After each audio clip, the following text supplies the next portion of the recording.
Assalamualaikum warahmatullahi wabarakatuh. Perkenalkan, kami dari kelompok 7 PK40 akan mempresentasikan mengenai ideologi liberalisme di Amerika Serikat. Dan setiap negara di dunia pasti memiliki ideologi untuk mengatur keberlangsungan negaranya. Ideologi sendiri merupakan hal vital dalam terlaksananya cita-cita negara tersebut. Salah satu ideologi adalah ideologi liberalis. Bagi liberalis, kepentingan individulah yang harus didahulukan. Itulah kenapa kita sering dengar istilah apapun bisa kamu lakukan di negara Amerika sana. Itu merupakan pernyataan yang sebenarnya menggambarkan kebebasan individu yang dijunjung tinggi di negara demokrasi Amerika Serikat. Latar belakang Amerika Serikat memilih ideologi liberalisme. Asal-usul liberalisme Amerika terletak pada cita-cita politik pada zaman pencerahan, di mana pada tahun 1787 Konstitusi Amerika Serikat mendirikan Republik modern yang pertama, yang sistem kedaulatannya ada di tangan rakyat, dan tidak ada keturunan bangsawan yang berkuasa. Namun, Konstitusi Amerika Serikat ini masih membatasi kebebasannya. Pada akhir abad ke-18 dan 19, Amerika memperluas kebebasannya. Negara-negara bagian menghapus banyak pembatasan dalam memilih laki-laki kulit putih. Konstitusi diamandemenkan pada tahun 1865 untuk menghapus perbudakan. Penerapan liberalisme di bidang kehidupan di negara Amerika Serikat. Yang pertama yaitu di bidang politik. Amerika Serikat menganut trias politika murni, pemisahan kekuasaan. Ada lembaga legislatif atau kongres bisa menjatuhkan presiden dan dikenal sebagai impeachment yang merupakan hak kongres. Lalu presiden di Amerika Serikat mempunyai hak veto, dan yang terakhir yaitu kebebasan pers di Amerika yang sangat signifikan dalam kegiatan perpolitikan.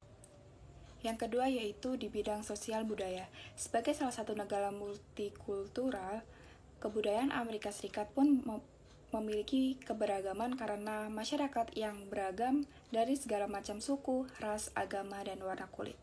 Salah satu kebudayaan Amerika yang sudah menjadi ciri khas negara tersebut adalah budaya kerja keras. Yang ketiga yaitu bidang hukum. Amerika Serikat mempunyai 4 sumber hukum, yaitu 1. Hukum konstitusi, yaitu undang-undang tertulis yang merupakan hukum tertinggi di Amerika Serikat dan dianggap tertua. Yang kedua yaitu hukum administratif. Yang ketiga yaitu statuta atau hukum resmi yang tertulis. Dan yang keempat yaitu common law atau mencakup hukum kasus. Dan keempat yaitu di bidang agama. Di negara Amerika Serikat, kebebasan beragama hanya dijamin oleh konstitusi yang tertera dalam klausa agama dari Undang-Undang Amandemen pertama. Selanjutnya, kelebihan dan kekurangan ideologi liberalisme di negara Amerika Serikat dengan negara lainnya yang menganut ideologi serupa, contohnya Australia. Di negara Amerika Serikat telah kita ketahui bahwa kebebasannya benar-benar dijunjung tinggi. Pemberlakuan liberalisme ini dikatakan paling murni karena kebebasan individu benar-benar terjamin di negara itu. Ideologi liberalisme di negara Australia ini kita bisa mengetahuinya dalam kehidupan masyarakatnya sehari-hari, yakni masyarakatnya tetap bebas tetapi tetap berada dalam lingkup peraturan perundang-undangan. Kelebihannya sendiri yaitu yang pertama, masyarakat memiliki keinginan dan inisiatif berkembang agar lebih baik. Yang kedua, setiap individu memperoleh hak dan kebebasan yang sama dalam kehidupan bermasyarakat. Sedangkan kekurangannya sendiri yang pertama, munculnya monopoli masyarakat kecil dan miskin. Yang kedua, pihak-pihak tertentu memanfaatkan kebebasan pers untuk mendapatkan keuntungan. Dan yang terakhir, adanya persaingan bebas sehingga sulit memanfaatkan pendapatan masyarakat. Jadi, menurut kelompok kami, ideologi liberalisme ini kurang tepat jika diterapkan di Indonesia. Karena ada beberapa alasan. Di antaranya yang pertama, karena demokrasi liberal bertentangan dengan Undang-Undang Dasar Negara Republik Indonesia yang menyatakan bahwa kekayaan alam yang menyangkut hajat hidup orang banyak dikuasai oleh negara. Kemudian yang kedua, Indonesia merupakan negara yang menjunjung tinggi nilai kemanusiaan dan jiwa Pancasila, yaitu kepentingan bersama di atas kepentingan pribadi ataupun golongan. Bandingan penerapan ideologi liberalisme dengan penerapan Pancasila. Dari segi tujuan, demokrasi liberal memberikan kebebasan yang seluas-luasnya kepada masyarakat, tidak terdapat batasan bagi setiap individu atau golongan untuk berserikat. Sedangkan demokrasi Pancasila mengutamakan musyawarah mufakat sehingga pemimpin tidak diberikan hak untuk mengambil keputusan sendiri, melainkan melalui pemungutan suara atau voting. Kemudian dari segi hukum, demokrasi liberal,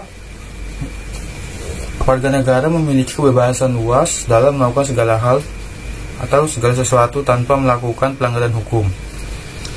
Sedangkan demokrasi Pancasila, warga negara memiliki aturan berdasarkan Undang-Undang Dasar 1945. Dan dari segi ekonomi, demokrasi liberalisme atau demokrasi liberal memiliki kondisi perekonomian tidak stabil karena terjadi banyak pemberontakan di daerah. Keadaan ekonomi ini semakin memburuk. Kemudian demokrasi Pancasila, pemerintahan ikut terlibat dalam mengatur masalah perekonomian guna mencapai sebuah kemakmuran bangsa. Adanya saling kerjasama serta membantu satu sama lain dalam kegiatan ekonomi. Kemudian dari segi kekuasaan, demokrasi liberal memiliki kekuasaan tertinggi ada pada kelompok bangsawan. Sedangkan demokrasi Pancasila, kekuasaan tertinggi ada pada pemerintah. Jadi, kesimpulannya, penerapan liberalisme pada dasarnya tidak cocok diterapkan di Indonesia secara penuh. Indonesia sendiri dikenal dengan negara yang selalu menggunakan sistem campuran, sehingga hal-hal positif tetap dapat diikuti. Namun tetap merajuk kepada budaya dan adat istiadat negara kita, karena pada dasarnya manusia dilahirkan secara bebas. Namun, norma dan adat istiadat yang masih terus dijaga oleh masyarakat Indonesia tetap mengikat kita sebagai manusia.